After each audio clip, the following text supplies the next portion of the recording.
we have our next speaker, Shri Vidwan Jammala Madaka. I always make a mistake here.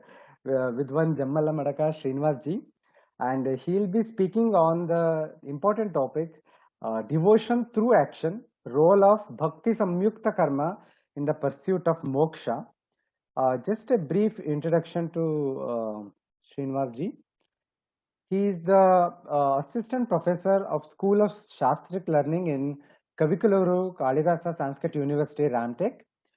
Srinivas ji has studied Nyaya Shastra under Sri Ambadipudi Radhesham Shastri and has studied Advaita Vedanta under Sri Mani Dravid Shastrigal and Vyakarana under Sri Ganti Dattatreya Murthy ji. Srinivas ji has completed Tenali exams in Tarka Shastra and he has appeared for Tenali exams in Advaita Vedanta. He has completed MPhil and PhD in Nyaya Shastra. He is presently at Kavikuluru Kalidasa University, as I mentioned. And he has been conferred with many awards such as Tarkaratnam and Vidwan Mani by Sri Kanchi Shankaracharya, Shastra Kalanidhi by Madhya Pradesh State Governor.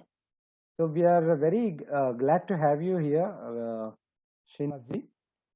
You can start your session. I'm extremely sorry. I think there is some external vignam that has been, just right before my session, talk that has occurred. So, right. Yeah. Shruti Smriti Purananam Alayam Karunalayam Namami Bhagavatpadam Shankaram Lokashankaram Shankaram Shankaracharyam Keshavam Badarayanam Sutra Bhashya Krito Vande Bhagavantau Punah Punah. I thank INDICA Academy, Harikaran Garu and Nitin Garu and Paturi Garu for giving me this opportunity to speak upon the Bhakti Samyukta-Karma in the pursuit of Moksha. So I'll be very crisp in this as I've been listening to elders here about the context about what this is all about. So I start with the question, what is moksha? And then I'll try to answer it. And where in this, in the pursuit of moksha, does karma and bhakti come in? So in the Brahma Sutra Bhashya, Shankara Bhashya, Bhagavad-pada says Brahma Bhavascha Moksha. That is, being Brahman itself is moksha. And who is Brahman? Brahman is nothing but oneself. So how do you experience oneself? So for that, the whole Upanishads and all the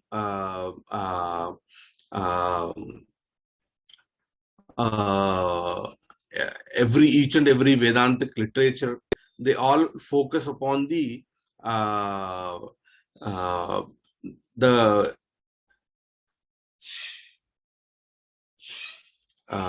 type of, how Brahman is to be actually understood. So here there is a concept called Turiya Avastha, Soyam Atma Chadushpad, wherein to understand the Brahman or one's self nature, there is a very wonderful way of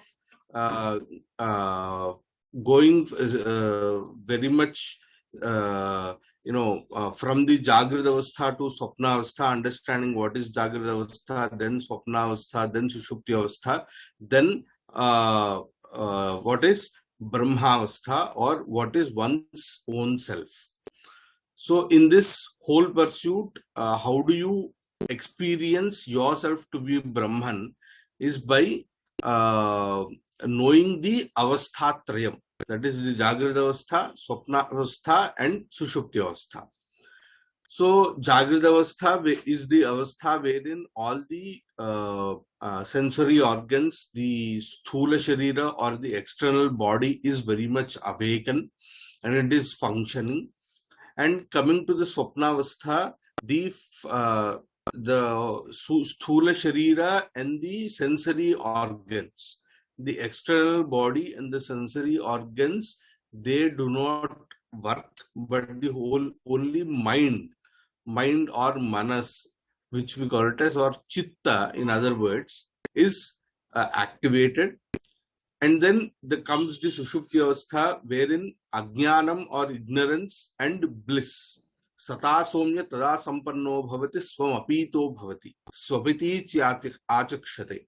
So the state of deep sleep is in where one's self, the state of bliss can be experienced each and every day, but with ajnana or ignorance. So that is why after wakening up, we express two things. One is bliss and the other one is something that I don't know. I did not experience anything, but I experienced some bliss. So this is what is Tritiya Avastha or Sushupti Avastha. And in Turiya Avastha, sans the Ajnana or ignorance, the pure state of bliss is what is called as the Turiya Avastha. And that is what, if can be achieved every time, if you can experience that kind of a bliss without the ignorance part, then that is called as Brahma Bhavapatti or Moksha. And this Moksha is the Parama Purushartha in the Sanatana Dharma, in the Sanatana lifestyle. So this is the most achievable thing. Is this state of bliss achievable is the question. Actually, the avastha or the Paramapurushartha called moksha is considered to be nitya. That is, it is actually the eternal state or the natural state of oneself, but due to the ignorance or the influence of the other elements of samsara, that we do not experience this kind of a bliss, is what the Shastras say. And the whole exercise in the Shastras, or the whole exploration that is done in the Upanishads, is to understand that we are having a lot of ignorance in order to experience such bliss. And these Shastras help us to get rid of that particular ignorance and help us in achieving or experiencing that state of eternal bliss, is what I find the knowledge from the Shastras. So what is the way to achieve that bliss? How does one can understand or experience oneself to be the Brahman?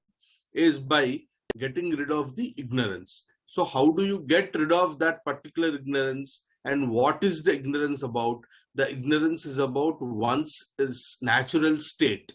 So ignorance can be get ridden by knowledge or jnana.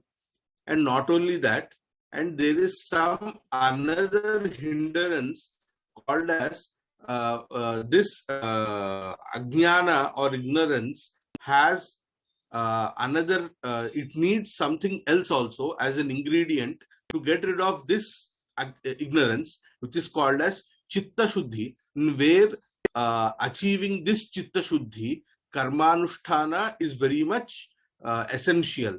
Tam yajnena danena yajnena tapasa.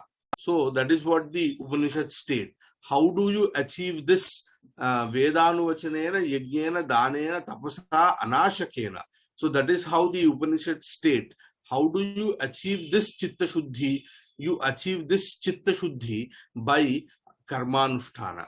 So by karmanusthana you achieve this. That is what even Bhagavan Sri Krishna states in Bhagavad Gita, yajñārthāt karmanonyatra lokoyam karma bandhanaha tadartham karma kaunteya mukta sangas samachara.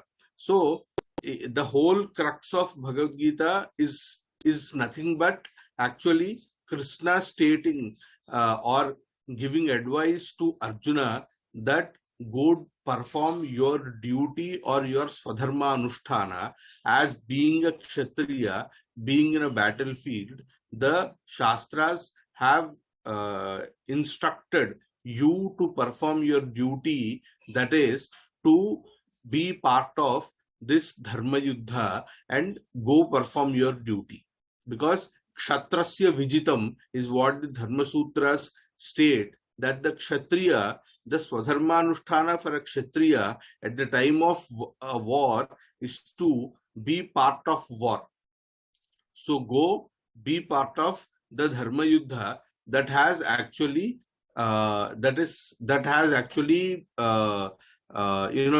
manifested. It has happened so that there is war now, and you are in midst of a war, and you have to perform your role as a warrior, being a kshatriya. So take part in that particular war and don't think about the consequences of that particular thing. That is, get yourself disassociated from the phala part, that is the reward part of the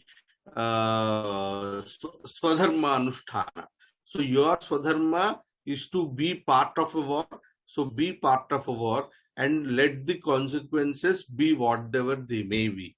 So this is what is a very pure way to say that how do you achieve chitta shuddhi is by performing anything. That could be a ritual, that could be any action, that could be even day-to-day life action also. I mean, anything that could be your job duty, wherein the reward part is disassociated from the part of doing that particular job or that particular action as a duty.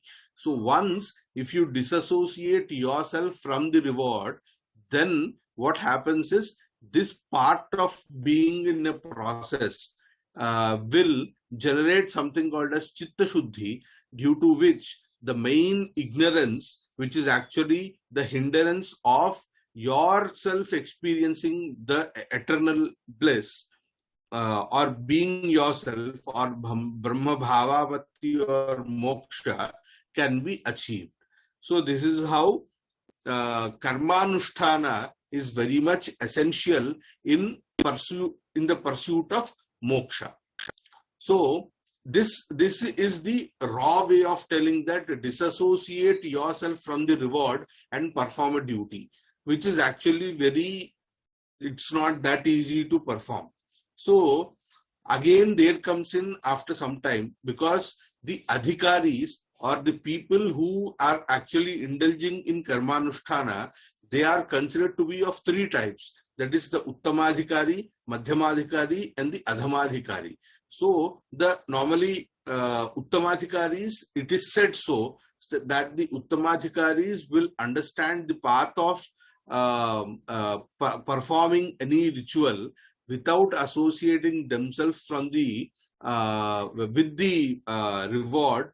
Are people like Janaka who are Jivan Muktas, but they are being Jivan Muktas, or they are Grihastha themselves, performing all the rituals of the Grihasthas, but they themselves disassociate reward from the Garhastya Karma, or the rituals that have been prescribed by the Dharma Shastras as being a householder.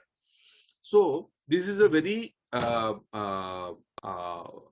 it is a very less trodden path and a very hard way of achieving chitta shuddhi. So how do the madhyamadhikaris and the adhamadhikaris can attain chitta shuddhi?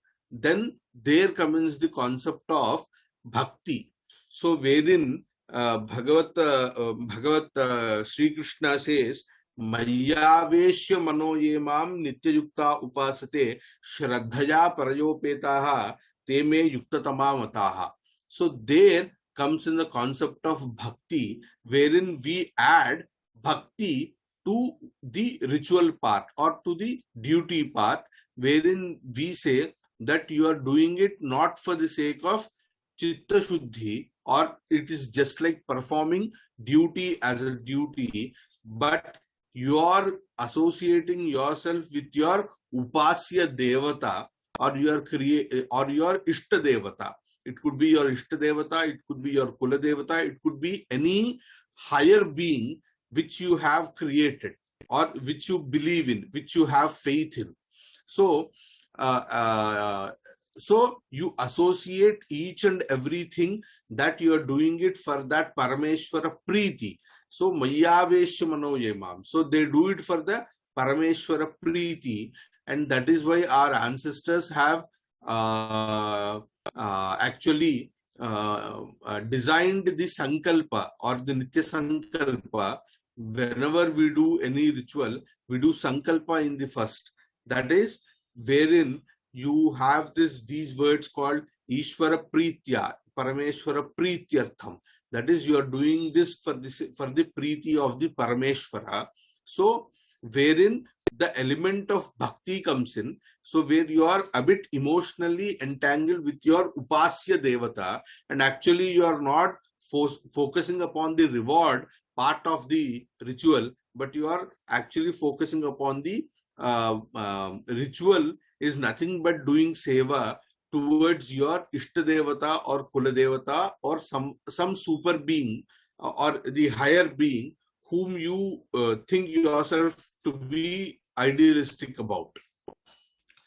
So then what is bhakti? So there comes the Shandilya Sutra, Athato Bhakti Jignasa Sa Paranuraktihi Ishvare.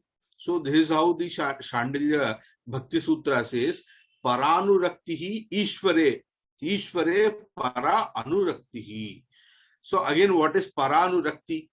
So that is nothing but Upasya Akara Akarita Chittavritti Avritti Rupa. So it is nothing but thinking about the Upasya Devata for a longer period of time. That is concentrating or trying to focus your mind towards one particular Upasya Devata for a larger period of time, which actually creates generates the Chitta Shuddhi, and doing each and everything for the sake of that particular Upasya Devata's Preeti. So this is what wherein Anurakti comes in. Anurakti is nothing but emotionally getting entangled yourself. So as the Adhamadhikaris and the Madhyamadhikaris, they are emotional beings. So once the emotional part is being actually channelized, or it is moreover like regulating their minds in a very sattvic way, or helping them to not get deviated into unnecessary things while performing actual duty. So it is actually a duty, but the element of bhakti is what helps that particular person in order to perform that particular duty in a more productive manner, maybe we can say, which would actually lead towards Chitta Shuddhi, and that which leads towards moksha at the end. So in this way, bhakti has bhakti or shraddha, shraddhaya parayopetaha. So these both elements are actually value addition to the ritual part. So how many types of bhakti are there?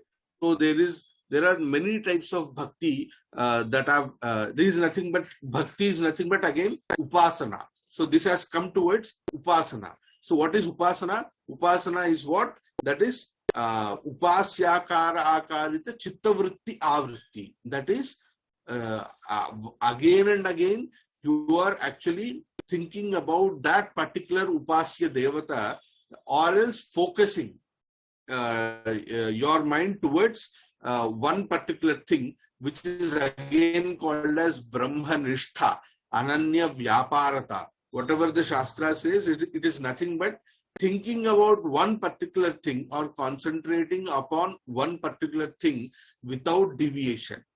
So all this bhakti there are many kinds of bhaktis. Shravanam, Anukirtanam, even the upacharas that are done in the puja, that is Ganam, Nrityam, Geetam, Vaidya Vedanam, that is even using, the instruments, or performing a dance, or singing.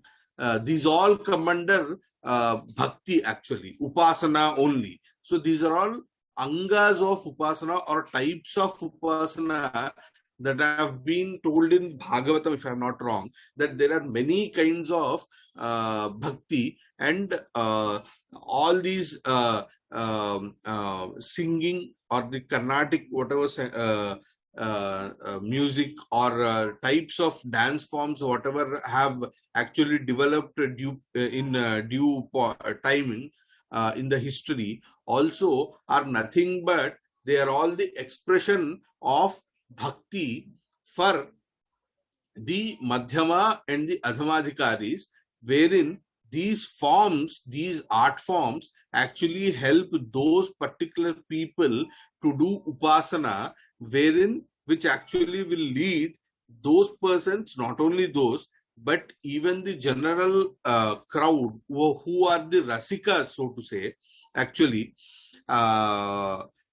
towards the pursuit of moksha. So that is what happens. Even in the Sahitya Shastra, they say something called as, why are these natakas, or the plays, or the dance forms, whatever the Sahitya Shastra which has been developed, that is for the sake of rasanubhuti, or which they call it as sthayi bhava. So each and every rasa has a sthayi bhava. That is, sthayi bhava is nothing but wherein the prekshaka, or the spectator out there, who is actually the consumer of that particular play or act, actually he feels, or he experiences the same state of that particular role who is playing upon the stage.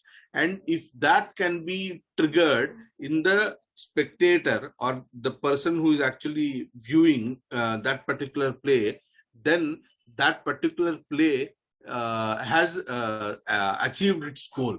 So that is what even today maybe many people are experiencing by viewing the film called Kantara, and coming out and saying that the last 15 minutes are really creating goosebumps, wherein the rasanubhuti, or the rasotpatti has happened maybe for them, that this sthayi bhava, which is actually aimed, have been achieved, wherein people are being able to experience the bhutavesha of that particular character called Buliga.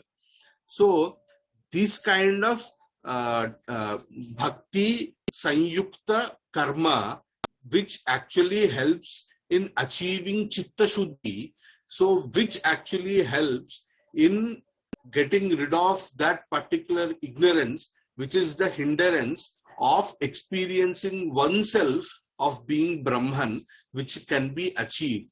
So which is the main goal of each and every darshana. And all the Upanishads, all the concepts in various Upanishads like Chandogya or Mandukya and etc. are nothing but giving us different ways of experiencing that one particular one state of that being a Brahman through various analogies, that stating that you are actually experiencing it every day at the time of your sleep, but with ajnana. And all the Upanishadic or all the darshanas are actually prescribing ways towards getting rid of that particular ajnana through various concepts. So this is what is the whole essence of bhakti, shraddha and karmanusthana, wherein they play a very crucial role in achieving the parama purushartha, which is nothing but moksha. So I think without wasting more time according to the schedule, I don't want to explore more upon this. So I wish to thank. I express my gratitude to Indic Academy for giving me this opportunity, and would like to end by stating yadatra saushthavan kinchit tad guroreva me nahi, yadatra asaushthavan kinchit tan mamaiva name guroho. Thank you very much. Thank you, Srinivas ji. Nagaraj ji, do you have any comments to add to that? Just thanking Srinivas Garu, who doesn't want bliss. Whoever it is, from whichever generation or from whichever education, from whichever orientation an individual comes, all individuals like to have an absolute happiness, which is being given the name bliss. And it has been shown how it is all a rational process of affection, love, various known emotional and other ways of love and affection and emotional experiences, which help in what is called as a mental state, which removes the hindrances to the path of achieving that absolute happiness. So all these are quite understandable, rational things that everyone has in his own individual experience. So how Shastra actually lays out everything that is not at all blind faith. It is all really rationally understandable from one's own experience, has been very well laid out by Dr. Jamalamadaka Srinivas Garu in a very Shastriya way from his Shastriya understanding. Thank you very much, Srinivas Garu. Thank you. And again. once again, apology for this disconnection in between, technical glitch. It's okay, Srinivas Garu. That's always happens, on the online discussion. I especially like the fact that you have highlighted the very important notion of how bhakti is very, very important even in the performance of karma. I think whatever, not just the ritualistic karma, but even other ways, even in karma yoga, to transform action into karma yoga, the bhakti or devotion is very important. This is the takeaway message from. And if I may add one small point, Yes. that even nowadays it is very much intentionally done in disassociating the Sanatana relation with a relation with which is a natural relation to folk art or any art form which is being done, and even so to say yoga and the other art forms also, wherein which actually are nothing but, as I said, they all come under types of bhakti. So even that was a point I wanted to make at the end, that which is being done very consciously, and maybe that is also a point where people have to discuss about. Yes, definitely. That is another important point, that all these various performance arts are manifestations of adhyatma, manifestations of adhyatmic pursuit, and this is the area we could perhaps focus in the future. Thank you very much again, Srinivas Garu.